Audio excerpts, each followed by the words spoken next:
Greetings, everybody. Welcome to another session of Not the Norm. As usual, we start out with the old caveat emptor, means buyer beware, means don't believe anything I'm telling you or you're hearing from anybody else. Do your own research. In fact, everything you see here is just pretty much entertainment. So I thought we might have a look at this particular symbol here and what it means, and the word anarchy, because there seems to be a little bit of relevance to what's going on in our society around us at these times, and most people would say that the world is going to anarchy, but maybe by the end of this little video you might decide that that is in actual fact a good thing. So, anarchy comes in all sorts of different forms. Of course, the basic symbols, the A with a line through it and a circle inside a circle, but there's all sorts of derivations of that as well. So let's have a little bit of a look at the actual definition of the word anarchy. So, anarchy is number one there, absence of any form of political authority, political disorder and confusion, absence of any cohesive principle such as a common standard or purpose. At the very bottom there it also says it's a utopian society of individuals who enjoy complete freedom without government. So there's a few different interpretations of the word anarchy there. Another one is from the origins of it. It comes from the Greek prefix an, meaning without, the absence of, and the Greek noun archon, which means master or ruler. So anarchy does not mean without rules. It literally means without rulers, without masters. And so anarchy is the state of existence where there are no masters and no slaves. Therefore, anarchy means the absence of slavery, or in other words, its opposite, of course, being freedom. So no rulers, no masters. That doesn't mean no rules, okay? There are always rules with our interactions with each other. Noam Chomsky said, anarchism does not mean bloodshed. It does not mean robbery, arson, etc. These monstrosities are, on the contrary, the characteristic features of capitalism. Noam Chomsky knew a thing or two, didn't he? So we have capitalism and we have anarchism, and obviously easy to decide which one there is the preferable of the two. Also, we have anarchism is a philosophy opposed to all forms of oppression, not just government, like the oppressive class structure created by the privately owned banking systems. So there's all sorts of forms of oppression that would seem to be from an anarchism, one rule point of view. Now, rulers come in all shapes and forms as well, and we have kings and we have monarchies and governments and that, and dictators, and do we want them as rulers? No, we don't. We don't want to be slaves either. So let's have a look at the word government, shall we? Just so we've got a bit of clarity there. So it's derived from the Latin verb governo or governere, meaning to control, and the Latin noun mens, mentis, which means mind. So the literal translation of the word government actually means mind control. And there's enough of that going on in our world without having any more foisted in front of us. So, this guy had a thing to say or two, or he didn't actually. He was a mimist. So as for politics, I'm an anarchist, he said. I hate governments and rules and fetters. Can't stand caged animals. People must be free, said Charlie Chaplin. Very intelligent man indeed. He was a pioneer in the art of miming and stunting as well, did all his own stunts. So anarchism is founded on the observation that since few men are wise enough to rule themselves, even fewer are wise enough to rule others. So that there clearly states it very obviously. That's a quote there from Edward Abbey. And men can't even look after their own affairs properly without having a whole group of men and or women looking after our affairs. So not a good place to be, and we're putting our faith and trust into a group of people who can't be trusted and can't have our faith put in them. And some would say, look, with anarchy, warlords would take over, and I don't want to live in a society run by warlords. This is a common objection to anarchism. We are told that armed men would take over society and force us to live under their laws, taking money from us to fund the upkeep of this system. The people who make this claim are seemingly oblivious to the fact that they are implicitly arguing in favour of anarchism, as this state of affairs already exists. You shouldn't oppose S because S might happen, and I oppose S.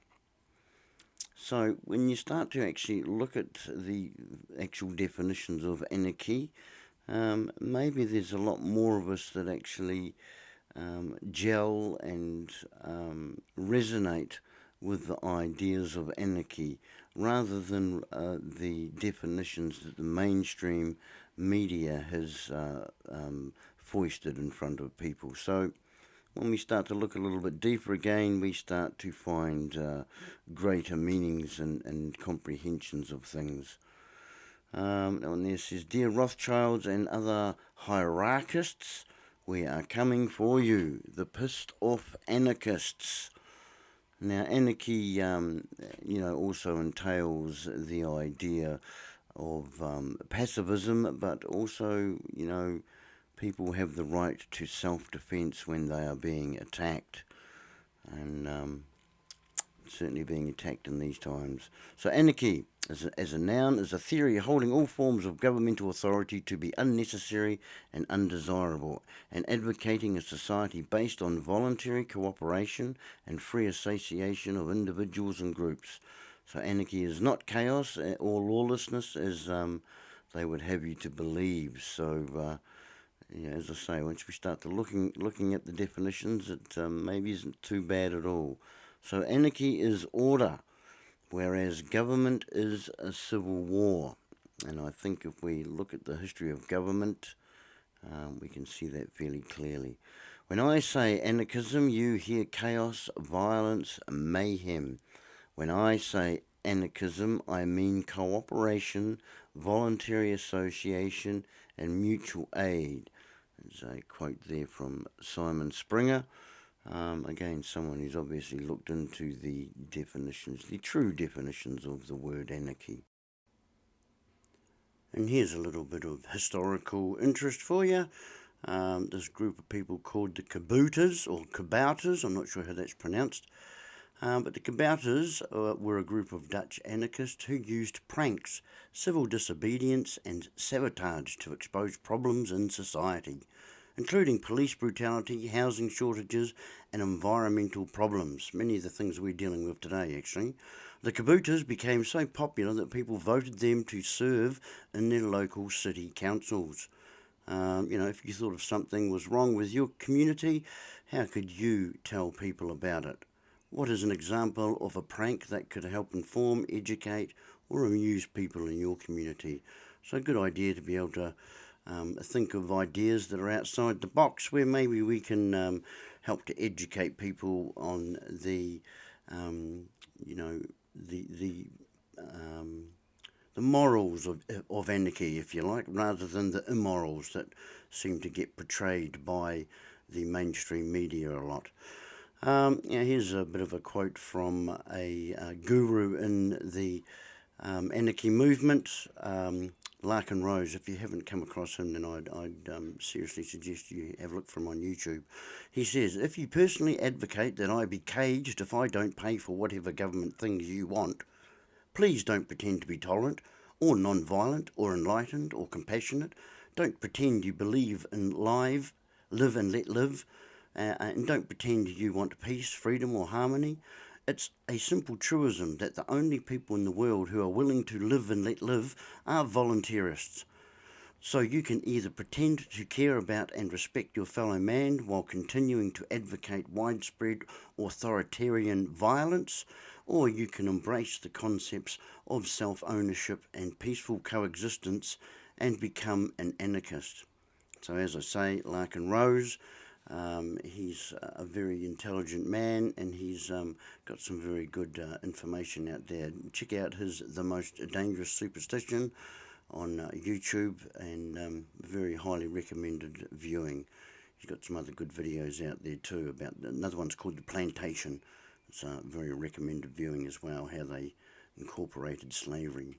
Whenever you act without worrying about governments and laws, you are a living example of anarchy. I'm not sure whose quote that was, but pretty much that's it. The roots of the word anarchy are anarchos, no leaders, which is not really about the kind of chaos that most people imagine when the word anarchy is mentioned. I think that anarchy is to the contrary, about taking personal responsibility for yourself. A quote there from Alan Moore. So, when we start to look at some of the people who've looked into anarchy and what it truly entails, they have a different opinion than, as I say, what the mainstream media would like to portray. Saying that we can't survive without government is like saying that animals can't survive without farms. A quote there from Chris Reed. So if we reiterate a wee bit on some of the principles of anarchy, we have 7 of them here, things we know about. 1, it is purely voluntary. 2, it cannot be created or sustained with aggression or subjugation. And 3 there, it leaves the individual free to govern themselves. 4, it relies upon the idea that if an individual is unable to care for themselves, the members of the community will offer to help that individual. 5, it can provide social services that only contingency being that funding for such programs is collected through voluntary means. Number 6, it has room under the breadth of the theory to satisfy socialism, communism, marketism, primitivism, feminism, and any other ism, so long as everyone partaking in that society does so on a consensual basis. And number 7, desires total freedom of the individual. And when we think about it, the individual is the prime minority, and so we've got to look after the minorities in these days, don't we? Everything being so PC as it is. And anarchists had never started a war, built a prison, owned a slave, or formed a government. Anarchists just want to be free. And I think that's most people's modus operandi these days. We just want to be free of the tentacles of government, all its restrictions, license, rules, regulations, policies, acts and statutes. We just want to be free of all these things. And anarchy, the best way there, folks, is to grow your own food, become independent from the addictions of the collective society or governmental society.